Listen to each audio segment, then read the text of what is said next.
Is this all a dream? I hear this terminology used not uncommonly in non-duality circles, awakening circles. Life is a dream. This is all a dream. And I think it can be a good pointer at times. It can also be misleading at times. So I just wanted to clarify at least my experience with that or my view on it.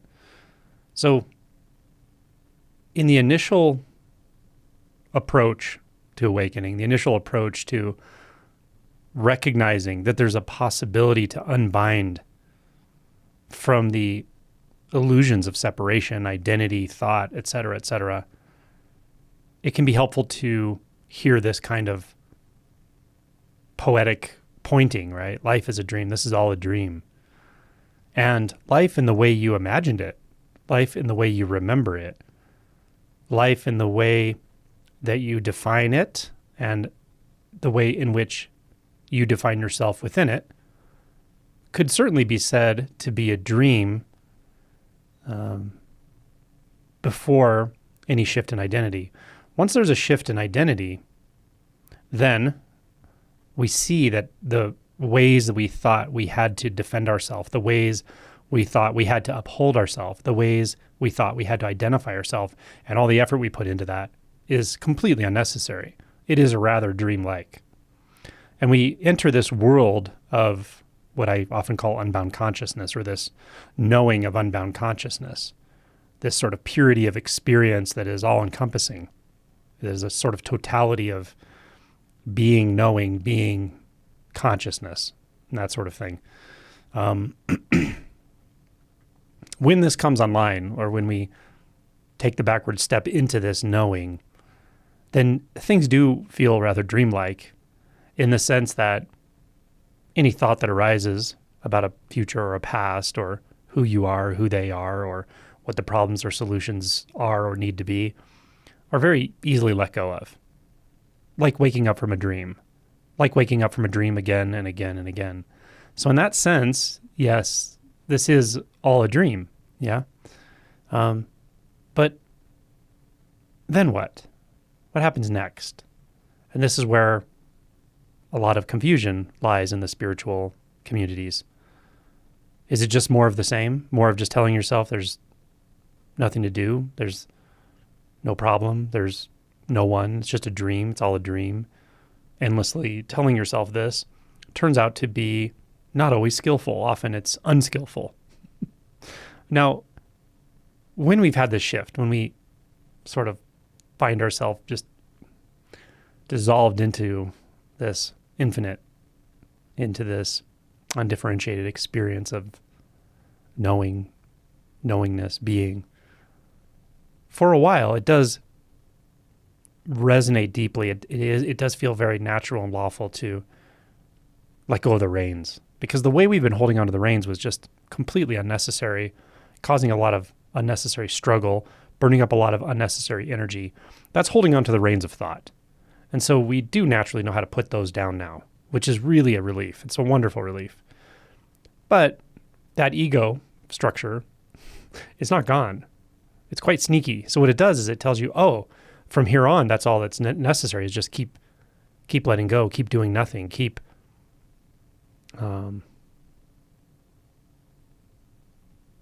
calling all of this a dream. So what happens then is we can re-identify in a much more subtle way. We re-identify as the awakened one, let's say. Now, we won't think of it that way usually. We might think of how enlightened we are. But often we realize that, how enlightened I am or not, or coming or going or approaching awakening or after awakening, these are just thoughts. So often that's pretty clear.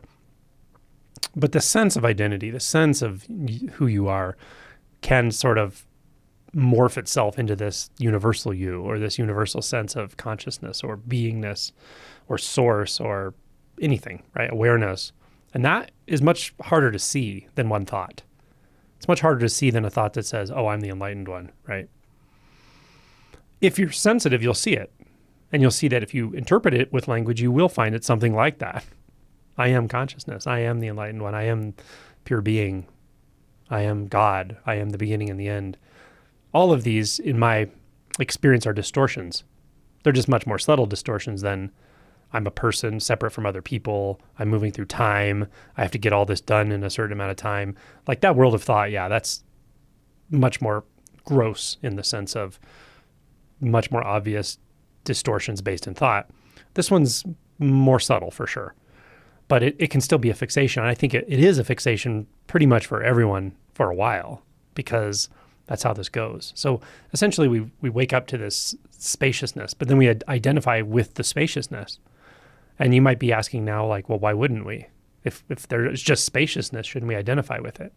Well, the answer is no, not really. I should say there's no should or shouldn't.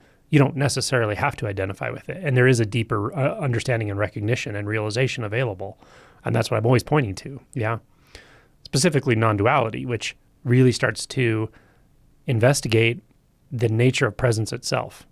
So the nature of sound, the nature of the visual experience, the nature of sensation, the nature of thought and consciousness.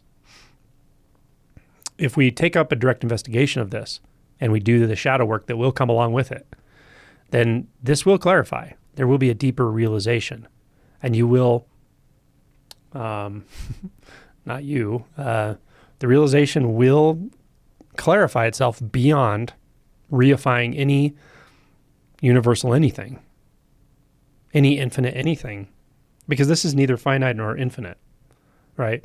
And here's where calling it a dream doesn't make a lot of sense. Sure, I could say it's kind of dreamy in a way. Dreamy in the sense that it's formless. Formlessness could be called dreamy, but I wouldn't call it that. Formlessness has a distinct, beautiful signature energetically. It's wonderful. And it's there for everyone. It's here for everyone all the time. But it's subtle, and the realization of it takes a good amount of untying of identity, a good amount of untying of dualistic knots, a good amount of realizing your bandwidth for experience is much, much larger than you realized before, which will include all kinds of things that you used to think were off limits, like what you might have used to call negative emotions. At some point, there's no negative emotion. There's no negative or positive emotion. There's only what's being experienced, and it's vast, and it's deep, and it's profound, and it's ever-changing. When you know that kind of bandwidth, then these subtleties of experience are available to be discovered. So here, to just say, oh, it's just all a dream, kind of says like there's nothing really to do. Nothing's real. Like even appearances aren't real. They're just part of the dream. Like sounds are just a dream or something. Not so much, right? You can say, oh, the visual field, it's like a dream. Okay, well, is that a dream? Are you going to say that's unreal? Or are you going to say it's real? Is that real or unreal? Is that a dream or is it awake? Right? None of that applies. None of that applies. This is where Zen really shines, because Zen doesn't settle for anything less than a presentation of direct experience, of direct appearance, with no additions, no subtractions, just what is. Yeah.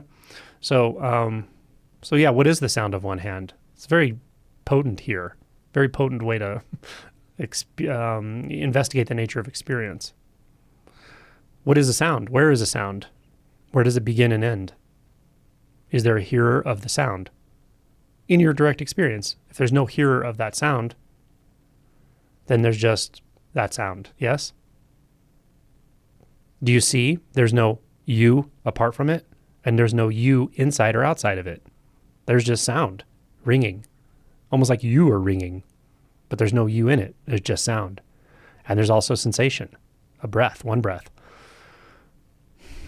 Feel. Is there an inside or outside to that? Is there something approaching it? Is there something moving away from it? Is there something receiving it? Or is it just that?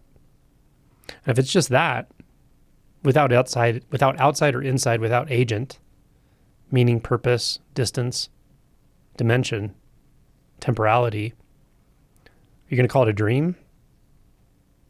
Why would you call it a dream? Why would you label it? No label sticks. A label puts you right back into your mind. So this is reality without labels. And it's very direct, full on, all the time, full on.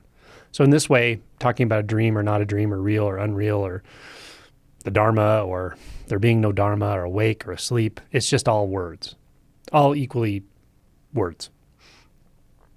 I won't even give them enough credit to say they're untrue.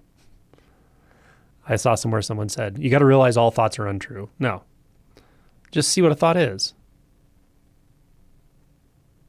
Yeah, to put it in a philosophical way, you could say thoughts don't have truth value, but not that they're all untrue, because then you'll just, believe a bunch of opposite things than what you believed before. It's not true or untrue. Truth that we're interested in here has nothing to do with thought. Just doesn't. Or belief. And thoughts and beliefs are sort of the distraction from seeing, feeling, breathing, coughing, shitting, stepping, sleeping, waking, eating. Truth. Living reality, just as it is. All the sensations, colors, forms, the symphony of experience at zero distance with no experiencer. Is it a dream? Is it not a dream? Who cares?